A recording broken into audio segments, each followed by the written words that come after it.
Hey, peace, peace, peace. I ain't gonna live on this channel official in a long time, man. Oh man. Let me let people know.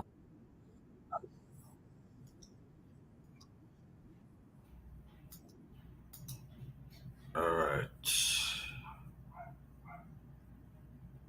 He said call me. Can't call you now, brother. I'm actually live.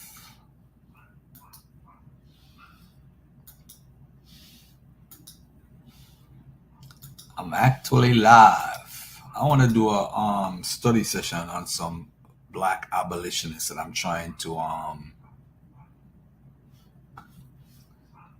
on there, family. Yeah, we're gonna be doing this. It's just a random thing here Monday morning. There's some stuff I got to work on. I got the debate with Sari Motep coming up. I got what else I got going on right here? Let me see who else. Who else? Who else? Who else? Who else? Who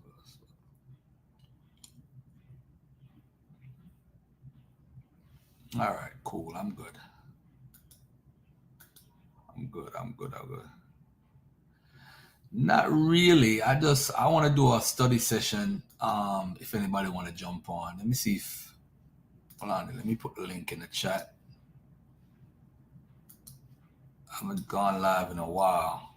So if any, yeah, on this channel, yeah. Yeah, I'm not doing as a matter of fact, you know what? Let me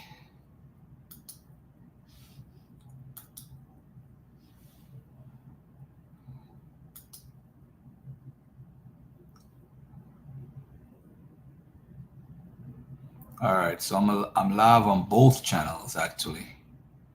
But I'm gonna come over here just to let some people know that I'm live over here. Yeah, we're gonna build. We're gonna build.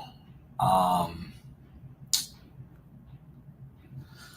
oh man, let me see right here. What's up? What's up, Cedric? We're just gonna build. I don't wanna oh shoot. I gotta switch my YouTube to no.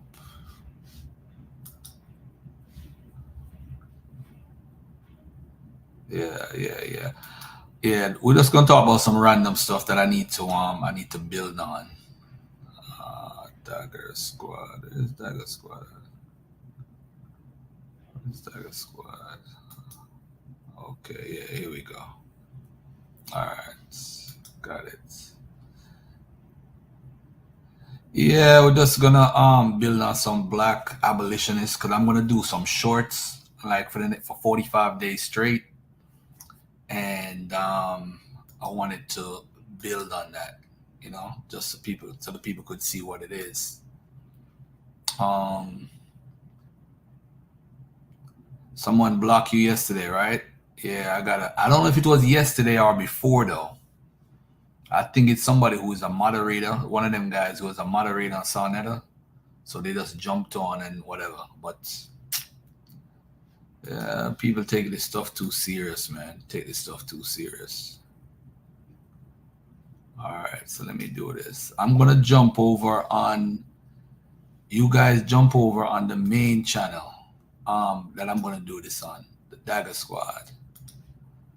Yeah, I'm gonna build up Dagger Squad back. So we're on Brother Garfield podcast. If you're on the podcast, jump over on that side. I'm not gonna be on this side too long. Just jump over on that channel right there. Lines time, you're blocked again. How are you blocked? I mean, somebody's being an agent, yo. Somebody's being a double agent. That's what it is. Somebody being a double agent on my channel. That shit is funny as hell. Oh man, that's crazy.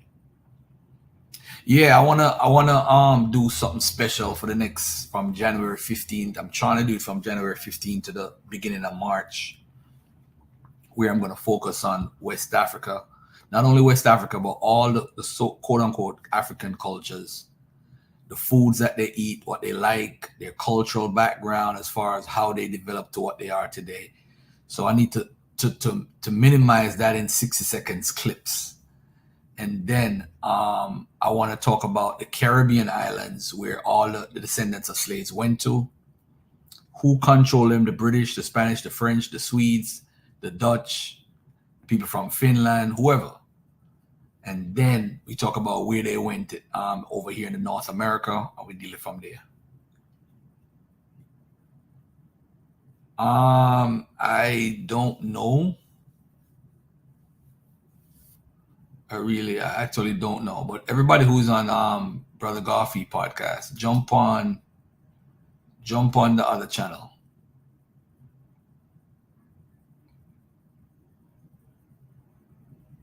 Yeah, jump on the Dagger Squad channel. Kwame, no disrespect to Kofi or anybody. I could read myself. So I don't need anybody. Everybody can read. Now, if I want a presentation, definitely. I got Sean, Kofi. I got a bunch of folks that could do it. Now, the channel, I put the link right here at the top. So for the YouTube, I put the YouTube already in the chat. Yeah, we're going to be over on Dagger Squad. Yeah. Yeah, we're over on Dagger Squad, yeah. Yeah, and then what I want to also talk about is black abolitionists. So let me do this.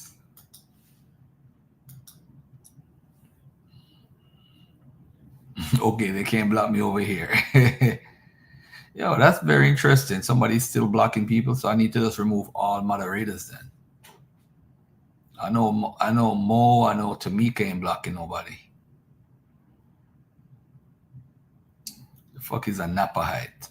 I have no idea, my brother. All right. Yeah, so what y'all want to talk about? One of the conversations I find very funny with the whole Black Egypt thing is being called black is really like a North American thing. And I find it very interesting. Hold on, let me give you a wrench over here. Where you at? Okay. Hold on, I'm on the wrong one. Hold on. Tamika. Add as moderator. Managing moderator. So you gotta upgrade over here. You're now managing moderator. Yeah, but if you're on the Brother Goffey podcast, jump over on the Dagger Squad. We're gonna build here for a little bit. It's 9:16 in the morning. I'm gonna just keep both of them going on. Usual said, it's me. The Napa height. Yeah.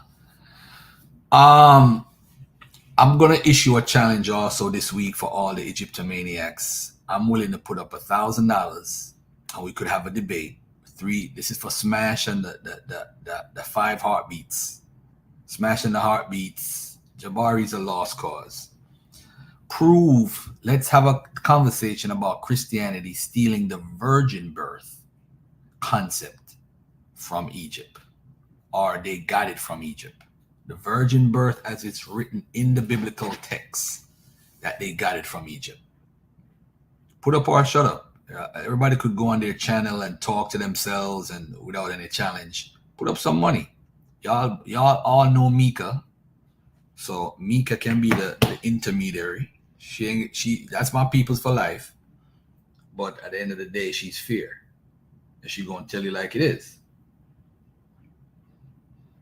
So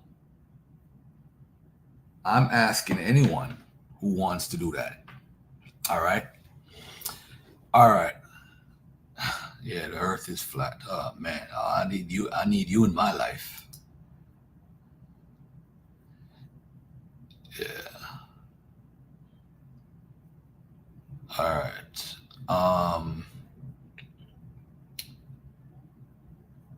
So let's do this.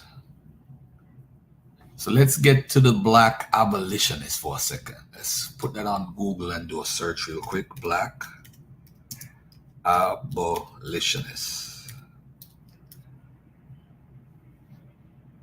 Black abolitionists. Let me see if Wikipedia have anything on them. African American. Okay, here we go. We got a wiki page. So Wiki's making my job easy.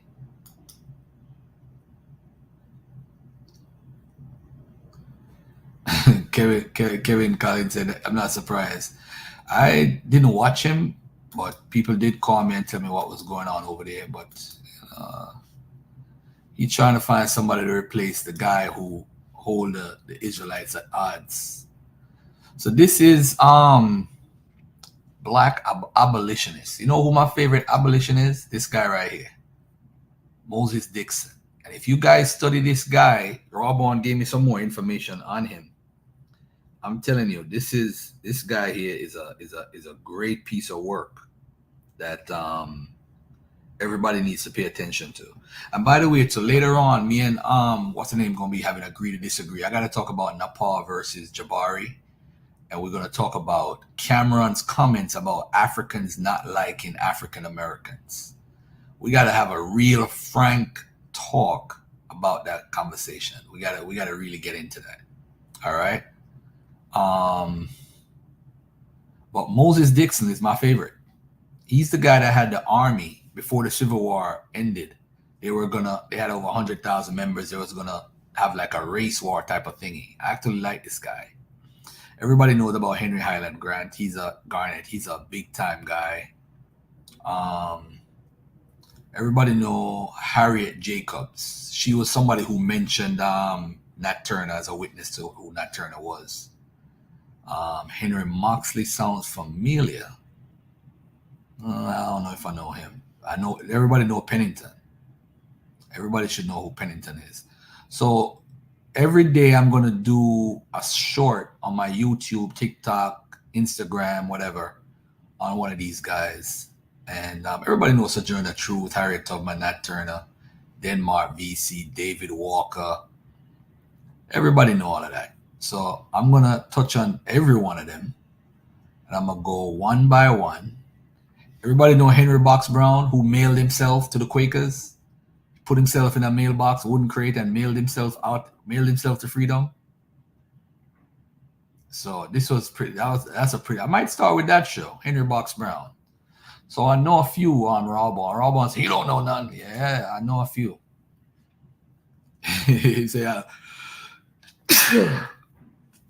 "Ah, man."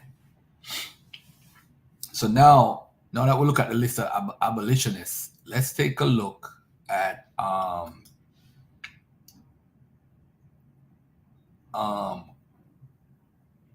colonies during the slave trade. Let's see what they have. Hold on, let's Google it. I'm gonna Google that.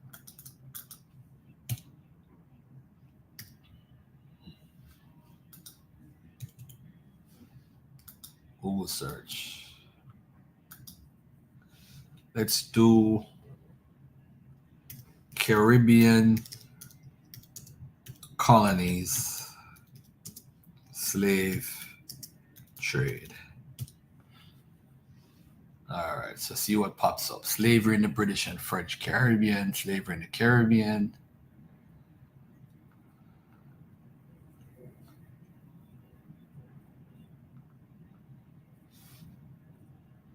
So we know the transatlantic slave trade, the legacy of slavery, slavery in the British and French Caribbean. All right, so slavery in the British and French Caribbean is only talking about the French and the British. But if you look at all these different cultures and find out like what did the British control and everything, it's a beautiful study, y'all. You will see because remember in Jamaica, 1.2 million went through Jamaica, but not 1.2 million stayed there. You know what I'm saying?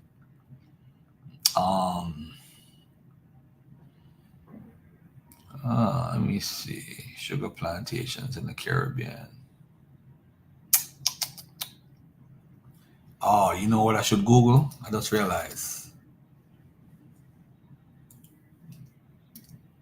European countries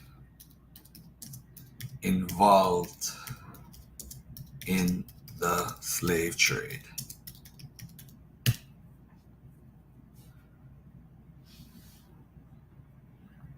All right, so European countries involved in the slave trade. Let me see. Atlantic slave trade. Let's look right here. All right. And by the way, anybody who wants a usual peace and love, man, I'll be on today with Thunder. Not that well about James Carvus. No, I'm not familiar. This is just a spontaneous show, by the way. This is not a daily thing. Hey, you know, it was the Maroons. Maroons were the one that started that jerk poke, yo. Hey, usual, what do you teach? Are you a teacher or you just got to teach a class at your job? That's pretty interesting. All right, so now, you say I don't trust me because she's from Brooklyn. Man. What's up, Queen Cheetah? So now we know the countries who are involved in the slave trade, right? What's up, Darren, my brother, man? Oh, you're not how are you doing? You all right? You're not super cold right now. You're not super Yo, it's snowing over here a little bit, man. It's cold. The temperatures have dropped, man. Oh, okay. So, yeah, God bless, man. Look, I just see the title for the stream. I wanted to ask you a couple of things in relation to the topic.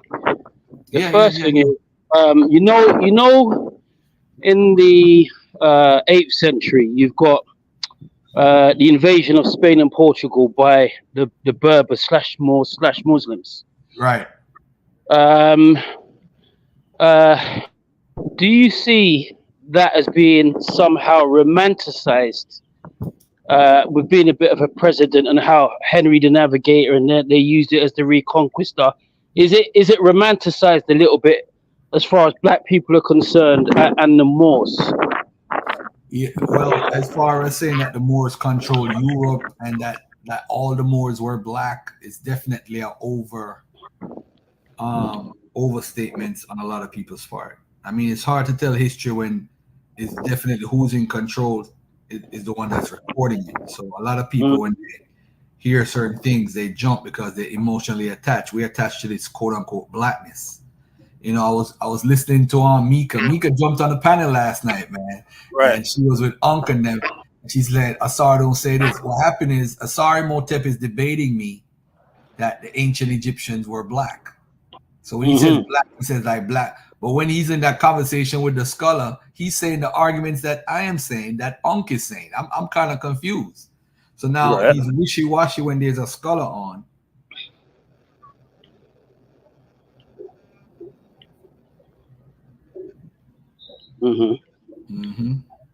So okay, so we get these pictures and these paintings as they show us from Spain, from Toledo, all these places, the Moors, etc. They brought civilization. Europe was in the Dark Ages. Do you see that? You're saying you see that a bit as an over exaggeration and not a possible something that's grievous to Europeans, and they felt that they had to kind of get us back for in some sense?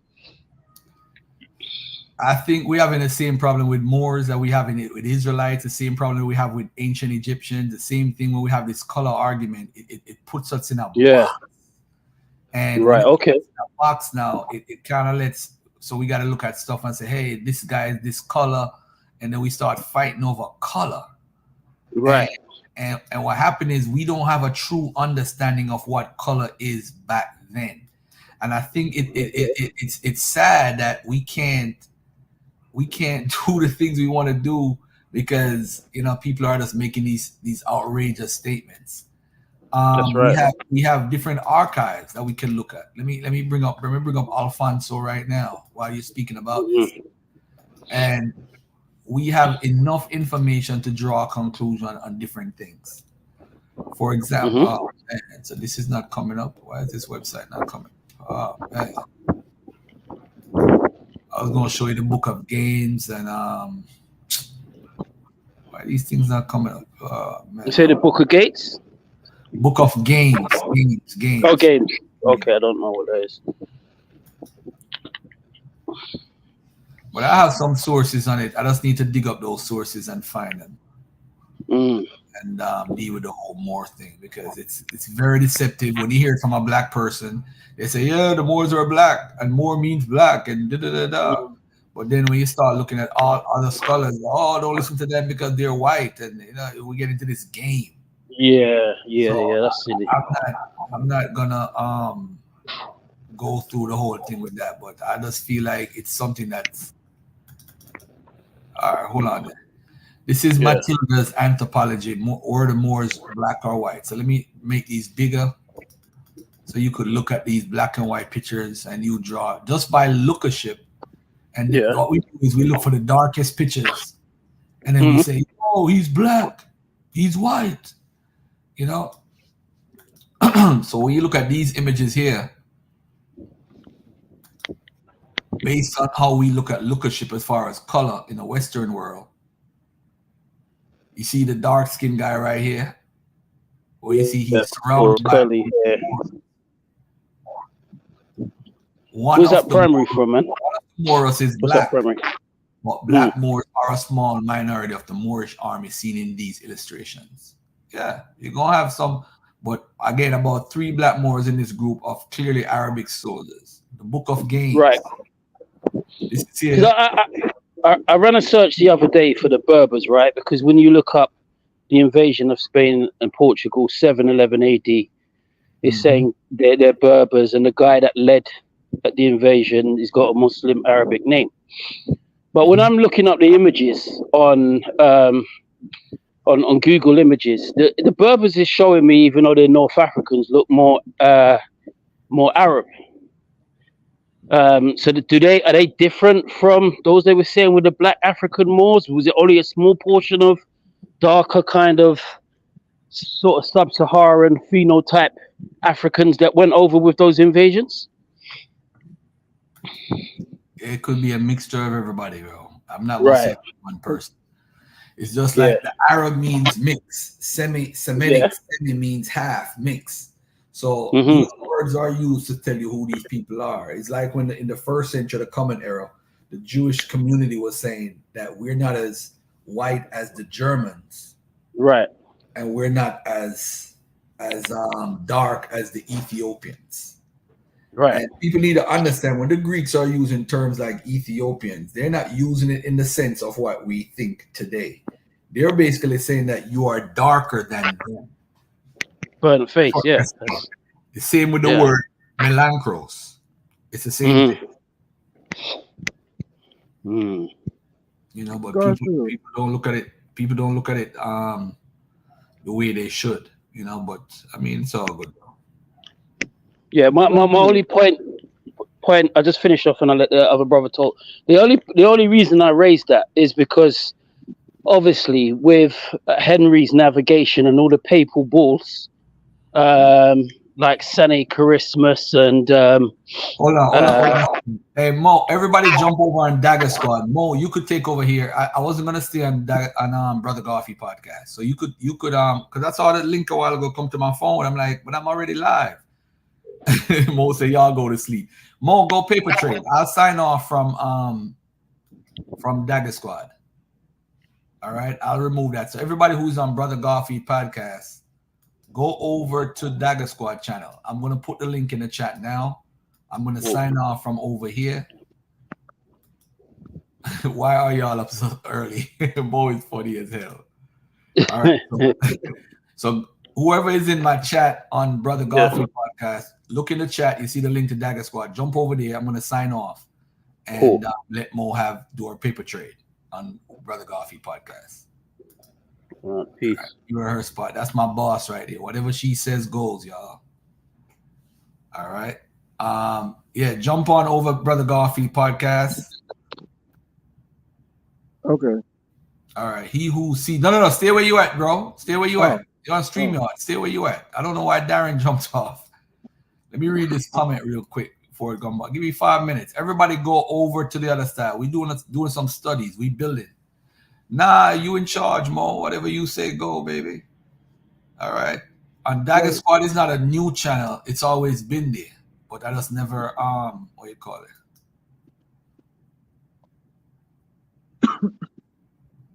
Garfield. Yeah, what's up? What's up, King? Oh, man, I paid in, want to show support and everything like that, man. I'm glad to be back on here. I got one quick thing to say. If you want to grab a good book on the abolitionists, grab a book called Slave Culture by Sterling Stuckey in Northwestern. And there was another book I had used when I was in college, but I'm going to go ahead and look for that. And when I find the book, I'm going to shoot that to you because that's really good. The second book is written by an Indian scholar, and it's very good. Like she goes into the Liberian situation, and but I'm gonna find it for you though. I'm gonna find it for you, and I'm gonna shoot it to you. But that's what I want to say. Thanks for having me on, bro. Yeah. All right. That's what's up. All right, Brother Garfield podcast. All right, let me jump off here. Stay right here. Yeah, so let's get back to the transatlantic slave trade and the people who are participating. And I'm not trying to go too deep with the abolitionists, but I just think people need to know about Henry Box Brown. They need to know. I think once you start valuing how these people were calling themselves Africans, I think one of the things that we leave out when we're having this discussion is that we intend to say, hey, you know what? These people said this, these people said that. Nah, bruh. You need to understand the root of how you got here and why you're here. You can't just go around and disrespect the whole thing about us being descendants of Africans. And I think that's being disrespected over and over and over. If you feel you come from here, all right, carry on, do your thing. But just know there's a lot of disagreement, a lot of people on the other side that would have a lot of different things to say. All right. Now, with the transatlantic slave trade, what I'm trying to figure out now is who are the countries that are involved. So it says here, the vast majority of those who were transported in the transatlantic slave trade were from Central and West Africa, who had been sold by West African slave traders, mainly to who? Portuguese. So I'm going to make some notes right now. Hold on. Let me go to my transatlantic slave trade file. Hold on. Let me see. Let me go to my Made in America file. Should I go to my Made in America? Transatlantic slave trade. I have a whole book done on the whole transatlantic slave trade, how it started and everything, man. I need to just put that out. But I just need to get some stuff in order first. I need to get my social media. I had some guys controlling my Instagram and Facebook, but I can't even find these guys. They were promoting my page and all type of crap. And they were putting out my book and, advertising my book and all that stuff. And I don't know what happened with those guys. They're just missing in town. Saying Nat Turner didn't exist, I find that extremely disrespectful. That's just some disrespectful stuff, y'all. Mad disrespectful. Let me see, I got black archaeologists. Hold on, let me see what else I got. All right, so we know, hold on, you know what? Let me put slave trade in like I should have done before.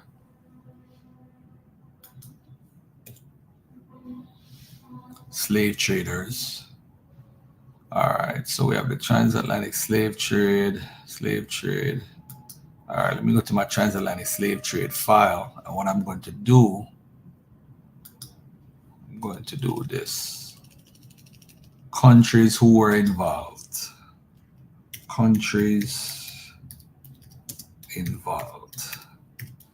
So what did they say on the list? And anybody want to jump on, y'all could jump on, family. Don't feel scared. Garfield ain't no asshole. Whether we agree on philosophically or not, just jump on. We're having a study session, and we're gonna do what we do.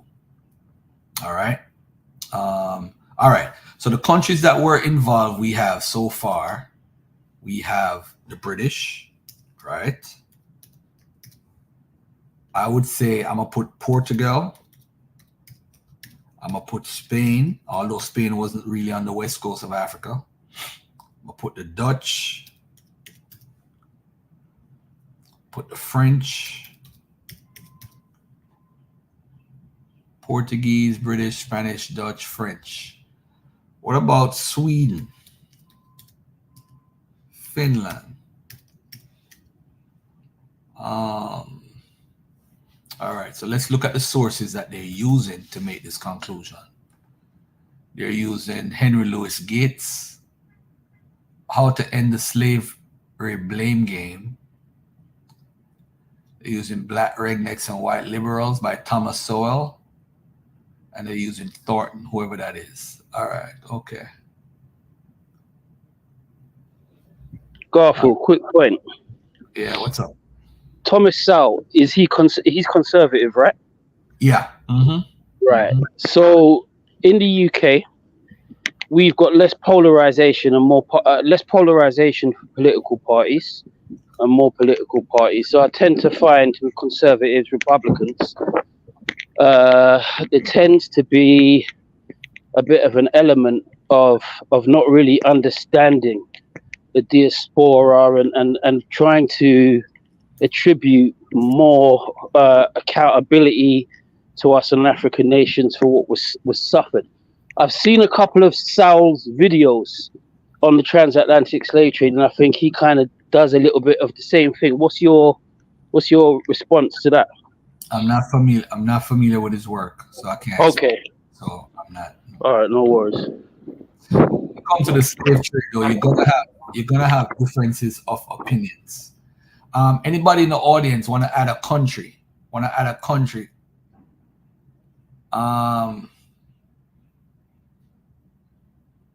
People taking over people's social medias. Be careful with that. Yeah. Does anyone have a what do you call it? A country they want to add to the slave trade that I didn't mention? Well, the Netherlands, yeah. The Dutch, yeah, we know about that. Finland, I think Sweden was involved because they were in Delaware. Because this is important. We got to know all the major players. And we're not talking about reparations right now, brother Joaquin. Ain't nobody talking about that. I don't know who in the chat talking to you about that part. But we're not talking about that right now. Was Denmark on there? Yeah, I put Denmark on there. But I'm trying to figure out why they left. Well, Denmark is right here. Where's Denmark? Denmark was on this article too. This article is pretty good, by the way. It's actually well sourced. Denmark. Hold on, let's click on Denmark for a minute and see Danish overseas colonies. Look at this right here. This is very interesting. All territories ever owned by Denmark or Norway, right? So now we know Denmark, they had a king 1535, constitutional monarchy, right? Established 1536. Now the slave trade never started yet, but they were established as a kingdom. This is very interesting. So in North America, come over here. Look at this right here. Danish West Indies, Greenland. Now look at this. Danish West Indies. Let's click on this for a minute. The Danish West Indies and Danish West India Company. You know this has to do with the slave trade. Once you see West India Company, see that? It's estimated that 120,000 enslaved Africans were transported on company ships founded by Danish American companies. So people don't talk about them being a part of the slave trade, but look at this now.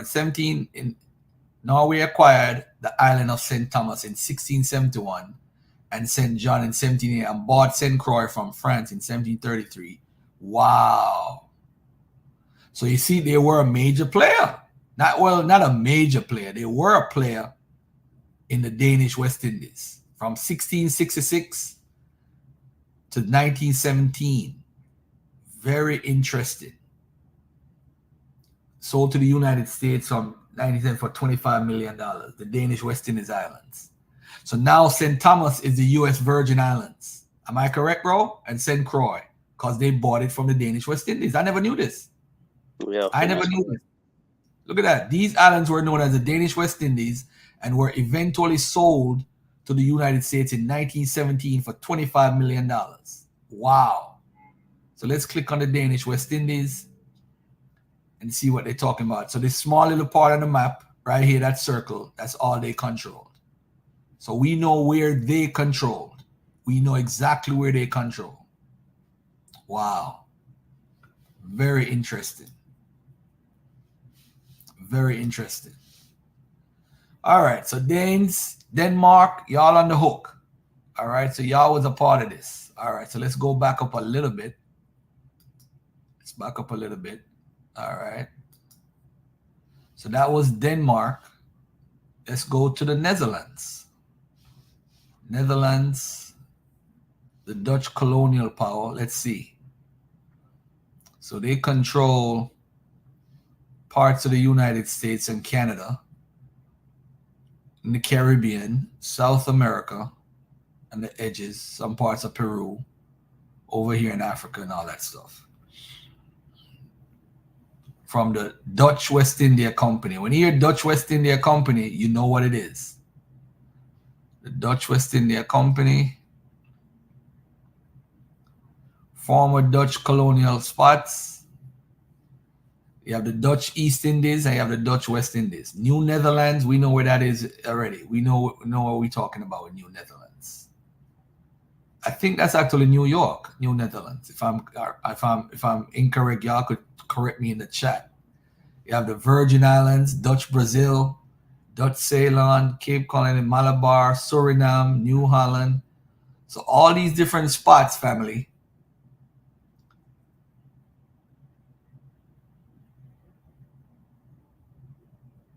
New York, and New Jersey was a part of the New Netherlands.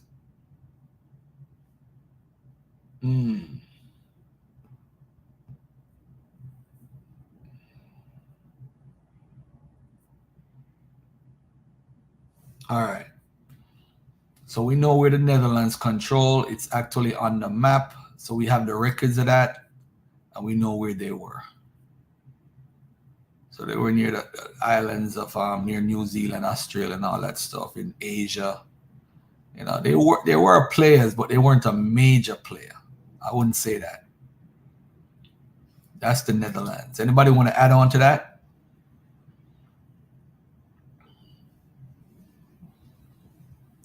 Hey, no, as far as I know, hold on 1 second there. Darren, time out. What's wrong with Wiki? That good guy. This is a member of Smash and the Ebony Heartbeats. Always got something to say. No reason to disagree. Wiki. Why are we using Wiki? We having a conversation, bro. We just building. Relax. Y'all niggas take this Egypt shit too far, bro. Y'all take the shit to get personal. Everything Garfield do, I gotta be on the other side. Just relax. You're not Egyptian. Garfield, do you think it's unfair to say that the white man was a slave trader when no Eastern European country was involved, only Western European countries? I think when we use white man and black man and all type of man, we use it in a general sense here in the West. It's like, but we're basically saying Europeans were involved. That's what we're saying. And we're not trying to say all. We're just trying to say some were involved, but we're just not stating it in a correct sense or a politically correct sense. So when we say white folks was involved, of course white folks was involved. But what happened is they have a saying in the African American community: if you sit by and say nothing, that means you are actually down with what was going on. Where were the Eastern European countries saying no to slavery? Where were they campaigning? Maybe they were. I don't know. So that's one of the reasons from an emotional perspective why we blame white folks in general. Because we think every white person was a slave trader. Yeah, growing up, that's how you think. We think every white person was a slave trader. Yeah, that's how we think. So we have a problem and we got to correct that within ourselves. This is why it's hard for us when a black man marries a white woman. We look at the white person in general from a psychological or subconscious perspective that that white person is evil. They had something to do with slavery. Although that person had nothing to do with it, wasn't born during the time. We just hate white people just for the sake of hating them. It's crazy. Hey, Pure Black, thank you for this, bro. Yes, big up yourself for that. New Netherlands, New York, New Jersey, Pennsylvania, Maryland, Connecticut, and Delaware. Not all of it, I would think, but parts of it, I would think. But I know Delaware, the Swedes had a lot to do with Delaware at some time period. And by the way, too, when you say someone controls Connecticut and Delaware, I would say, remember, it's what time period? Like the time period when the U.S. bought it from Denmark. You wouldn't say after 1917 or 1921 that it was the Denmark people controlling it anymore. You know what I'm saying? I hope y'all understand what I'm saying. All right. Thank you for that, my brother.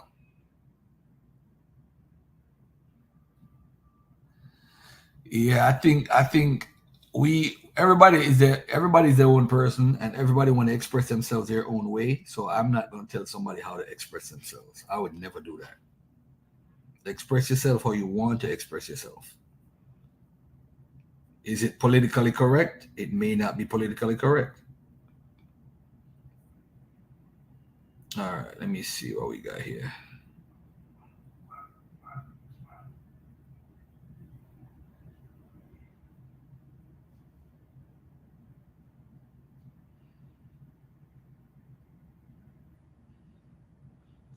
So I got the Rachele Shalomi inboxing. We inbox each other from my interview her last year. And she's very knowledgeable on Osiris. So she says she's working on a monograph about the Osirian revolution.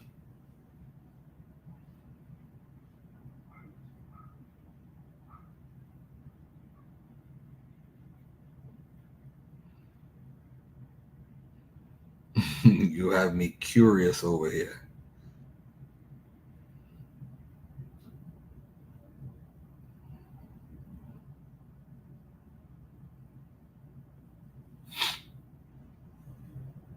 I don't know, man. Scholars just attracted to me. I don't know. I don't know if it's because I'm just this stupid guy in this conscious community, but they definitely have conversations with me, showing my level of scholarship and intelligence. But anyway, let's look at this now. So we have the Netherlands. We did the Netherlands. We did Denmark. Because I'm trying to track down all the Caribbean islands. I'm not too interested with the African part right now. The African part we could deal with like after 1900s, because we know there was a splitting up of the cultures with the League of Nations and doing all this stuff. So some people think it's conspiracy. No, it's not. This is where we gonna be at. You know what I'm saying? So the Portuguese, as far as Portugal, let's click on Portuguese Empire and look at what they did in the history and colonization. Let me see what they have over here. Portuguese colonial campaigns. Show. Okay, so here we go. So they got, the Portuguese is really a major player. That's why when people talk about reparations and stuff, you can't leave the Portuguese out. You can't leave Spain out. You can't leave the Roman Catholic Church out. So that's why I was saying about with Africa, I would say after the 19th century, because see, this is their role in Africa right now and what they're doing. But as far as the Caribbean, they was all over Brazil. We know that for a fact. I don't know of anywhere else in the Caribbean that I could talk about with the Portuguese. But let's look at the map that they have. If they show anything. Okay, so they were somewhere up here near Canada. and they were pretty much in South America and off the islands. So you know these islands are the Atlantic islands. So they weren't really in the Caribbean per se. See? So these are all the places where Portugal was. So I need to concentrate on Brazil and the surrounding cultures of Brazil. All right? And of course, Jewish people liked Portugal at one point because Portugal, no, they didn't like Portugal. They had to leave because Portuguese were, remember the Portuguese had kicked them out. So they had this little back and forth with them. Although the Portuguese did want them to come back because they saw that they weren't making as much money as a culture or as a country. So they wanted the Jews back in Portugal, which is kind of crazy. All right. So anybody want to add on about Portugal? Did I miss anything? The Wikipedia article is, you know what I'm saying? No, I think you're correct. I mean, if you look at the expulsion from the Jews, which is what with the Moors is what 1492, just same time or just before that, before Columbus sails. Yes. Mm-hmm. So that's part of the whole mentality and the whole narrative, as in that figures into the Reconquista. We're kind of conquering or taking back our land. We're gonna kind of tighten up on the Catholic doctrine, bring in these inquisitions, deal with these heretics, and the papacy effectively, because we're warring against the Moors and the Muslims, is going to back us. Europe's kind of tied to that, so everybody's getting dragged along, and that's the mentality. Mm-hmm. All right.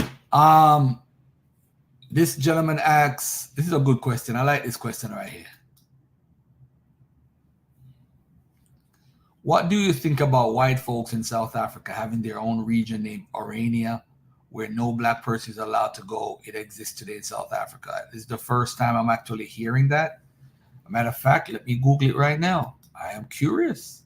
I'm learning something new today. Orania, South Africa. Town in South Africa. So let's look at what the wiki is. I don't know if this is the Wikipedia article. Well, let's take a look at what this gentleman is teaching me today. I wasn't aware of Orania at all. Orania is a town located along the Orange River in the Karoo region of Northern Cape Province of South Africa. The town is split in two halves. Okay, so let me click on this. Hold on a second. Let's back up a little bit. It says here, is Orania a whites only town in South Africa? Orania is a whites only town in a country that has declared an end to racial segregation. The history of this incongruity dates back to 1990 when apartheid was in its death throes. Wow. Can anyone visit Orania? As an intentional community dedicated to Afrikaner culture to settle in Orania, one must identify as Afrikaner and be approved by the town representatives. Are welcome to visit the town. Now, I wouldn't visit that town. Why would I want to visit that town? I don't want to visit that town. So thank you for that, my brother. This is the first I'm hearing about this.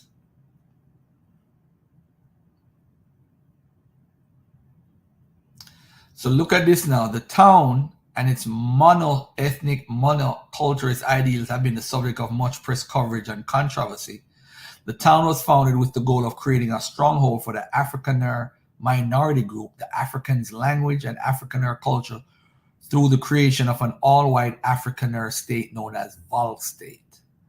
The town is generally described as whites only, has been accused by outside observers of attempting to revive apartheid. Although the community denies this, living in the town requires application acceptance is dependent upon being Afrikaner. Wow. Wow. I never knew.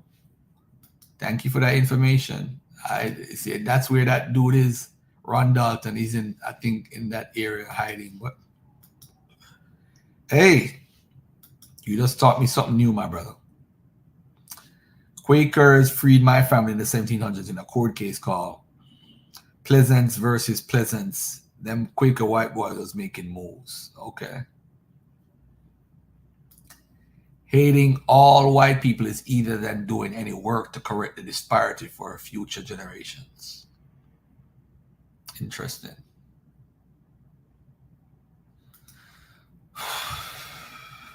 Well, there's a president, there's a prime minister there, there are leaders, and if they allow it to happen, who am I to say this is crazy? Who am I to say that? All right. So we did Portugal. Let's look at Britain. Let me see. English overseas possessions. Let me see.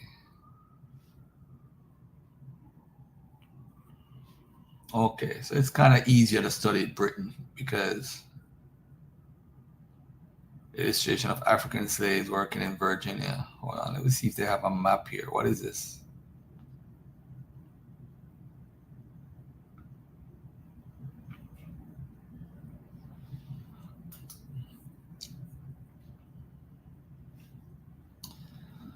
All right, so we have Mosquito Coast, British Honduras. We have the Cayman Islands, Jamaica, St. Kitts and Montserrat. They were a big, major player in the Caribbean. Yes, they were. Wow.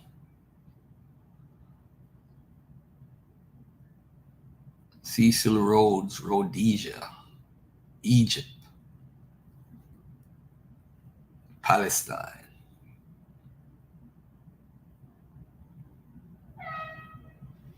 Gambia, so Barbados, Trinidad and Tobago, British Guyana, Bahamas, Bermuda, 13 colonies, British Honduras. So they were a major player over here. Very interesting.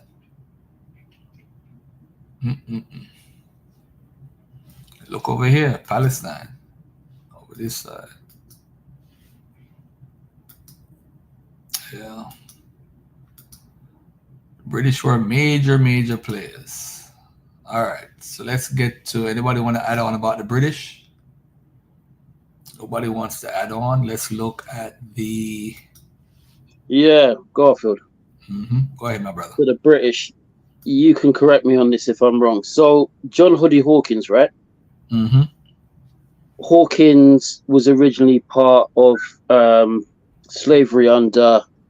the slavery that was carried out by the Spanish, or at least serving on one of those ships, because the Portuguese originally had control.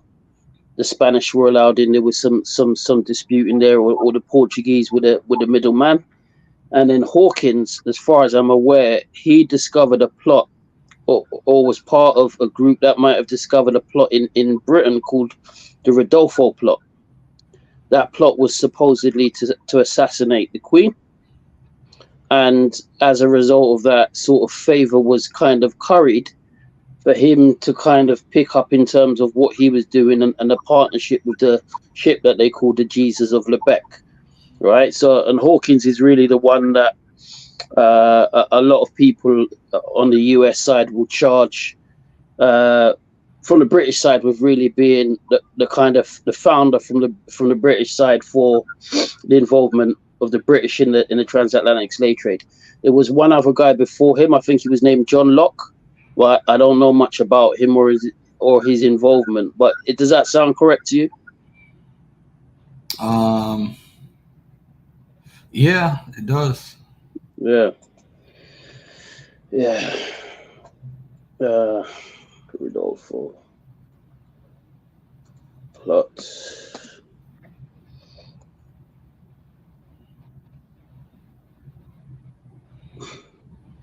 Let's see, Hawkins.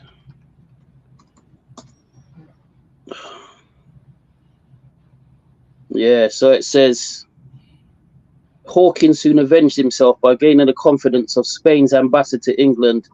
He learned this is on Britannica under Sir John Hawkins. He learned the details of a conspiracy, the so-called Rodolphi plot of 1571, in which English Roman Catholics with Spanish assistance were to depose Queen Elizabeth and install Mary Stuart, Queen of Scots, on the English throne. So it seems that this was a man driven by ambition and power. There's no attempt there at all to theologically look at what's going on and whether it's wrong or right. He's literally supposedly discovered this plot, and he's just assisted in the transfer of power and gains from the transatlantic slave trade over to the British with his knowledge. And so and then the British obviously managed to beat off the Spanish Armada in 1588. That didn't go well for them, and as far as them being a naval power, they really sort of strengthened up and were able to hold their own. We're just building. That's a study session. We're building. All right. Yeah, go ahead, bro. Yeah, that's it. I don't know more. Yeah, John, that's what I think Elijah Muhammad was talking about when he talked about 1555. He was actually wrong. It was 1566. But that's right. what we're talking about with the ship Jesus and all that stuff. Yeah. Yeah, Jesus of Lebec. Yeah. All righty. All right. It was Drake before Hawkins. Yes, correct. Their cousin. Well, no, Drake is Hawkins' cousin. Right. Yeah, Francis Drake is Hawkins' cousins. Yeah. That's how they were able to that's how comes they were able to be so tight and build up so much wealth, legacy, and influence. But it was Hawkins who really maintained and built on the British side for slavery, really. All right. Yeah. All right. So when we look at the Spanish now, let's look at Spain for a minute. Let me see where we at now. So Spain had territories in the Caribbean and so forth. This is what the map looks like. So you see Cuba, half of Haiti, which was Hispaniola. You see Puerto Rico. Yep. See all of Central America and all this area right here. Yeah. And South America. So we see where the Spain was totally in charge of. So this is clear as day. As far as yeah, go ahead, my brother. That's following on from the Treaty of Tordesillas. Yeah, so Spain and Portugal, because they were squabbling, as even John Henry Clark will testify to. You got that on YouTube. Is saying the Pope said these two good Catholic nations, you need to stop fighting amongst yourself. I'm paraphrasing what John Henry Clark said, and divide up the globe so-called between you. That's why we see the division that we do in the Brazilian speaking Portuguese, and then on that part of the States and North America and South America, you see them speaking more Spanish as well. So yeah. All right. So we see that's the colonial empire. Let's see what we have. See what they have. The colonial empire. Nah, that ain't gonna tell us everything what we need to know. All right. So we deal with Spain. Let's deal with France. Where did France control? Is there any maps? There is a map, but Canada and Louisiana, which is New France. French West Indies included Saint Dominique, Guadeloupe, Martinique, Dominica, St. Lucia, Grenada, Tobago, and French Guyana. Okay, the foundation of Port Royal. I know they have a Port Royal in Jamaica. I didn't know they had a Port Royal in Canada, Nova Scotia, but maybe that's connected because of the Maroons. So one of you guys, Vyasa, one of you guys got to tell me about that. They had a Port Royal in Canada and a Port Royal in Jamaica. Y'all got to teach me about that part. I didn't know about that part. All right, so we pretty much have those. What about Sweden, though? I know that Sweden is not in this article. And Sweden did partake in the slave trade. Let me see if they have anything here as far as some of these players. They might be minor, but they played a role. You know, they are part of the role as far as the slave trade is concerned.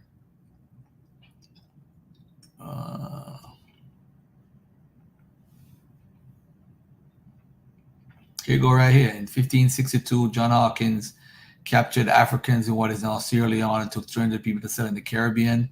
He repeated the process using Queen Elizabeth's own ship, Jesus of Lubeck, and there were more English voyages after that. Jesus of Lubeck. Yeah, that's where you get the memes. Some of the memes that the conscious community use, like for the good ship Jesus and so on and so forth. Queen Elizabeth, from what I've read, I've got some sources somewhere. I don't have them to hand, but she was made aware of the plight, but continued to just go on with it, even though they were classing themselves as Protestants. Obviously, I think the war and the rivalry between the Protestants and sort of Catholic Europe at the time was one reason, but then you've just got general greed, avarice, and no love for humanity. And I think that is all connected up to what happened on the British side. She knew, she was aware, she could have played a part in saying no, but she went on to do it. The only thing I think from as far as the Protestant side was concerned, if Britain didn't break free from Catholicism, then when you had Thomas Clarkson and Wilberforce who were doing their campaigning, I don't think they would have managed to achieve what they did in those Spanish nations. Because as far as I'm aware, Denmark was influenced by Clarkson, and they were one of the first to deal with abolition. The Portuguese, I think, did do it early, either them or the Spanish. But the reason for them doing it, according to sources that I've got, is that they needed their own domestic labor within the country. In fact, I believe that's the Portuguese, because then later on in Brazil, they were the last to really stop slavery, the Portuguese. And that is because they've been instrumental in its foundation and its inception.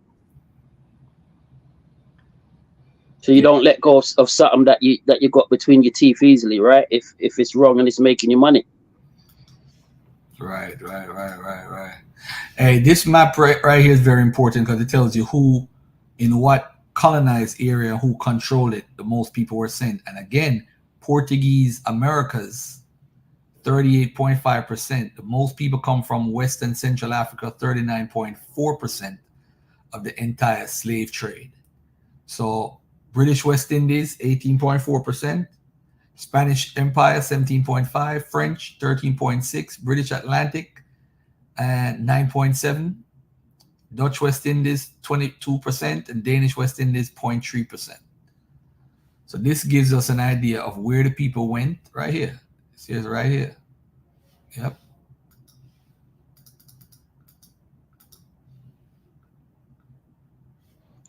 If we'll go back to that percentage breakdown again, please. Hold on. Yeah. We're zooming on that. Let me see.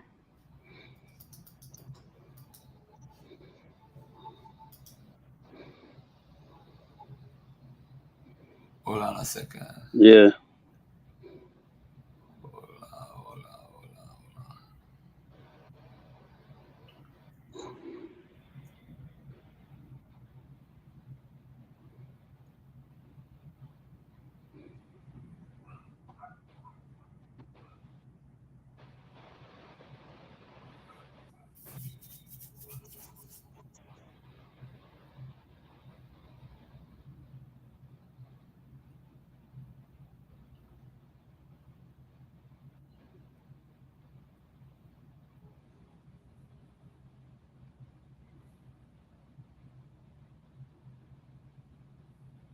Okay, I don't think it was that one. I think it was the other one that was like in a table form.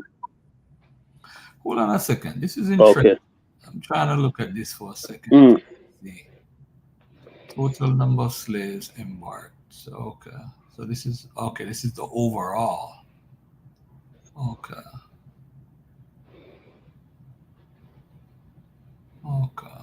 That's interesting. Hold on, let me find this chart for you. I don't know why as I made this thing bigger.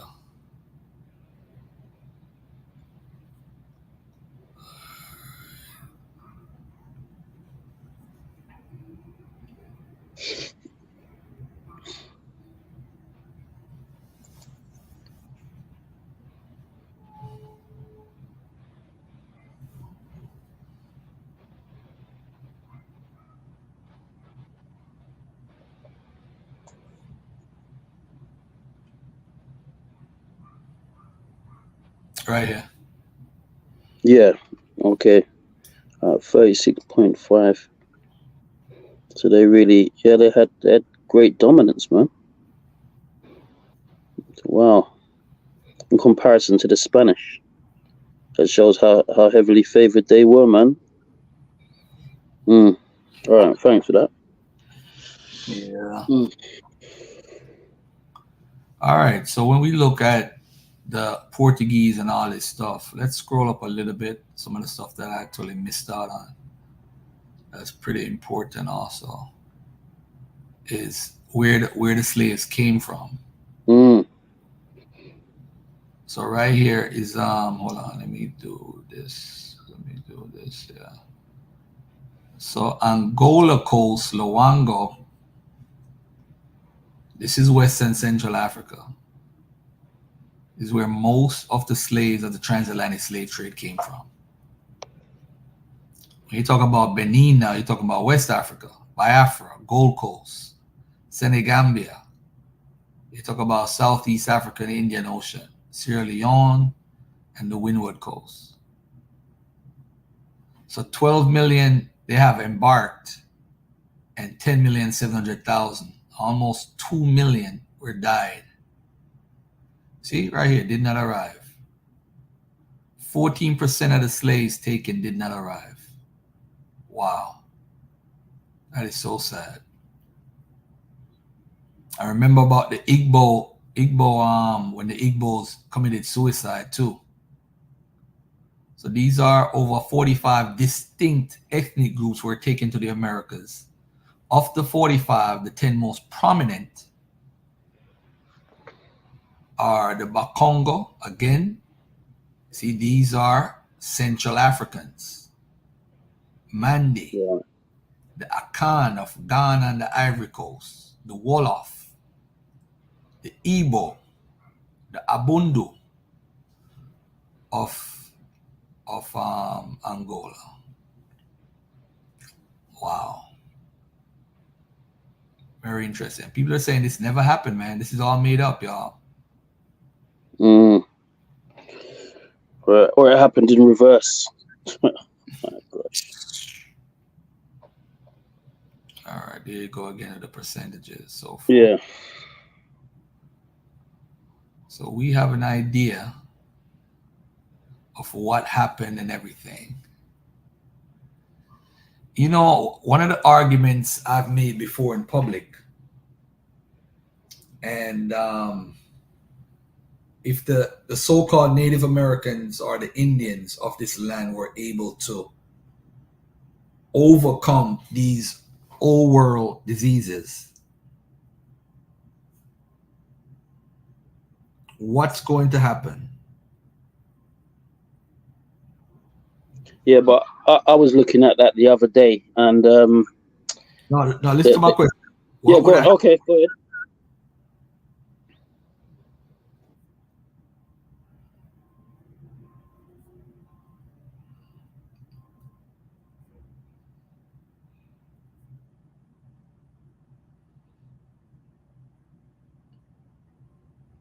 How long was that after she broke up?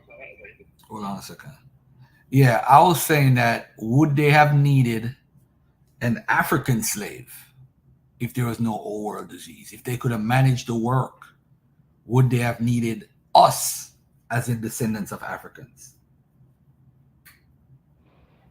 Yeah, I mean, to be honest, I'm split in my mind between them saying that, as argued by Bartholomew Las Casas, the Dominican friar, and his connections, I believe, with the Spanish king or emperor at the time. But the other notion is that in terms of what they needed to do in the Americas, the way that they needed to influence the Amerindians or the native Indians through Catholicism, that it might not have been the best policy because they're deeper in America and they've got less resources. They've got an ocean to try and navigate if you need any more military backup. So in essence, what I'm saying, the other argument is it's easier to try and placate the Amerindians and the Native Americans by not enslaving them, to enable you to kind of have a greater spread and control over the Americas eventually. Because the thing is, to a certain degree, you can always get what you want through somebody being on a lower socio-economic class anyway. But if you're talking about hard domestic labor, without people rebelling or complaining over their wages and their conditions, you need slaves that are already kind of used to it. And as far as I'm aware, one reason why they didn't even go over as early as that is because they used to send them to Portugal first to be how could you put it, domesticated to a certain extent. It's some camps that they put them in, seasoning camps, I think. Mm-hmm. And once that was sort of done, then you're almost like you're ready to go. You're trained up and you're ready to go. You're already in that mindset.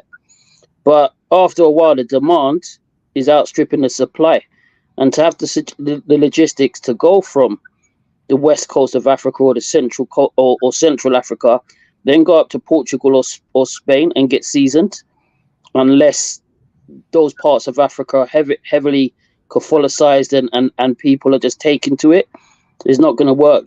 After a while, you might as well just ship them straight over, and that seems to be what's happened. So, but yeah, break down the diseases and we see. I'm just saying that is a counter argument. Yeah, I think when we look at old world diseases, there was like, how is it that we went to Africa and we have these guys working on these plants and these seasoning camps? Yeah, there it is. Yeah, in the Atlantic Islands, they was making the equivalent of millions annually, and they're like, how these guys are not dying? So look at this right here. Many diseases, each capable of killing a large minority or even a majority of a new human population, arrived in the Americas after 1492. They include smallpox, malaria, bubonic plague, typhus, influenza, measles, diphtheria, yellow fever, and whooping cough. During the Atlantic slave trade following the discovery of the New World, diseases such as these are recorded as causing mass mortality. Evolutionary history. Hold on, let me see the source for that. Epidemics in the modern world. Okay, I need to take a look at that. Evolutionary history may also have played a role in resisting the disease of the slave trade. Compared to Africans and Europeans, New World populations did not have a history of exposure to diseases such as malaria, and therefore no genetic resistance had been produced as a result of adaptation through natural selection. Okay, that's correct. They're talking about sickle cell trait, sickle cell anemia. So level and extent of immunity varies from disease to disease. For smallpox and measles, for example, those who survive are equipped with the immunity to combat the disease for the rest of their life, in that they cannot contract the disease again. There are also diseases such as malaria which do not confer effectively lasting immunity. So yeah, so those diseases killed a lot of people, and so watch this. Some Europeans who believe the plague of syphilis in Europe to have come from the Americas saw smallpox as the European revenge against natives. Africans and Europeans, unlike the native population, often had lifelong immunity because they had often been exposed to minor forms of the illness, such as cowpox or variola minor disease in childhood. By the late 16th century, there existed some forms of inoculation and variolation in Africa and the Middle East. One practice features Arab traders in Africa buying off the disease, in which a cloth that had been previously exposed to the sickness was to be tied to another child's arm to increase immunity. Another practice involved taking pus from a smallpox scab and putting it in the cut of a healthy individual in an attempt to have a mild case of the disease in the future rather than the effects of becoming fatal. Very interesting. Yeah, so I came here just to touch on this family. I really come to stay long and talk about this, but I just wanted to talk about the empires who played a role in the slave trade, which parts of Africa they took people from, and which Caribbean islands were actually involved with the actual slave trade itself, as far as people taken there. I don't know, Darren, do you want to add anything else? No, they wouldn't have needed us at all unless the population was low. No, I do want to just add something from I've got a presentation that I've not brought out yet. I mean, this is my background and justification claims for the slave trades, kind of segueing into what. When you want to do it, come on here and do it, bro. Yeah, I'm still working on the presentation. But I mean, let me. This is from one slide, and this slide is just as I mentioned it. So I'm looking at 5 reasons: 1, 2, 3, 4, 5. Number 1 is imperial, so Portuguese and Spanish nations and empires for wealth building. Number 2, as I mentioned before, is the Reconquista, war of reconquest and conquest against more Saracens and so-called pagans. Number 3 is papal supremacy, the claim to be the head of the entire church. Because what you got to remember, in 1054, you got the Great Schism, in which essentially the Eastern Orthodox Church pull away from the Catholic Church because the Pope is saying, you know, I want to be supreme head honcho, which they're 2 sides of the same coin from when Constantine had already gone to Constantinople already. But essentially, the Eastern Orthodox are saying, you're not done for me. You're not bully for me. But anyway, when you see the fall of Constantinople in 1453, if you look at the fall of Constantinople and Google search it, and do fall of Constantinople and do Orthodox, the Orthodox Church are charging the papacy with a lack or an inadequacy with responding to the Ottomans at the time as they're attacking. And we know if you go to, I believe, Wikipedia for Dumb Diverses, they're saying that the background for Dumb Diverses is really because the Ottomans were getting ready to attack Constantinople, which fell in 1453.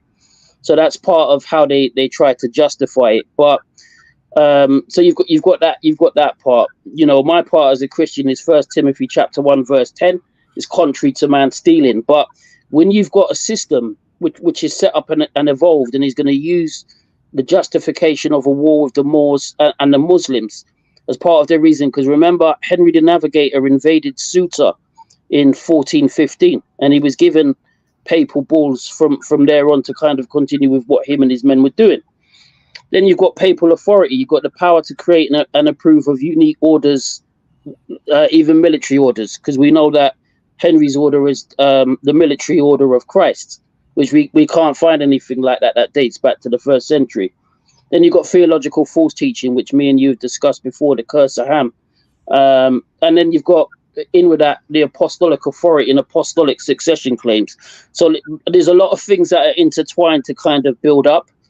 The nations such as Spain and Portugal are essentially proxy nations to kind of carry this out and for some of that money to kind of just flow back in.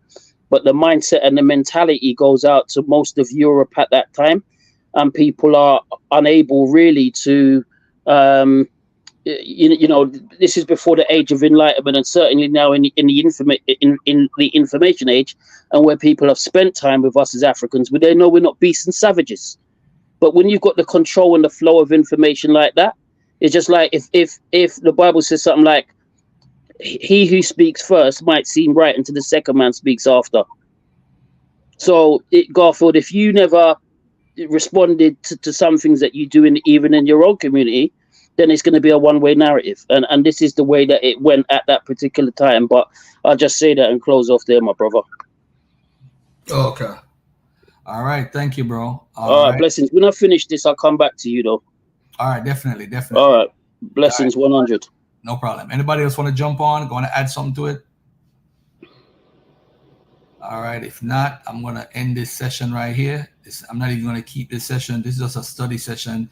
You jump on, we build on different things. I want to build on the Black abolitionists probably sometime again this week, and look at some of those and keep it moving. All right. Peace and love, family. One love. Peace and love. Love and peace. All right.